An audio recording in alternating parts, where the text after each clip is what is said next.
Hello everyone, আজকে আমি যাচ্ছি আওয়ারাপান 2 দেখতে, যেটা নাকি রিলিজ হয়েছে কালকে অর্থাৎ 14ই 14 আগস্ট তো যাওয়া হয়নি, সেই কারণে আজকে 15ই আগস্টের দিন আমি যাচ্ছি এপ্রিলে সিনেমাটা দেখতে। সবাইকে জানাচ্ছি অনেক অনেক শুভেচ্ছা আমাদের ৮০তম স্বাধীনতা দিবসের জন্য।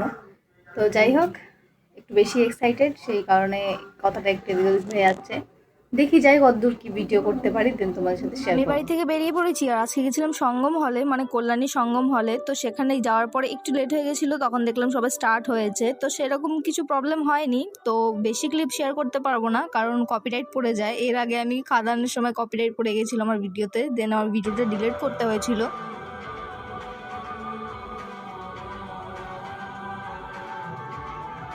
তো বইটা আমার এক কথায় অসাধারণ লেগেছিল, বিশেষ করে ফাইটিং বলো, ইমোশনাল সিন বলো, যাই বলো। আর আমি এমনিতেও একটু ইমোশনাল ফুল, তো সেই কারণে আমার আরও বেশ ভালো লেগেছে। দেন দেখা হয়ে গেলে আমরা বেরিয়েছিলাম একটু বিরিয়ানি খেয়ে, তারপর বাড়িতে ঢুকবো। তো তাছাড়া স্পেশাল কিছু করিনি, বিরিয়ানি চলে এসছে আর বিরিয়ানি সামনে রাখলে বেশিক্ষণ ওয়েট করতে নেই। ভিডিওটা এই পর্যন্তই, ভালো লাগলে লাইক করো।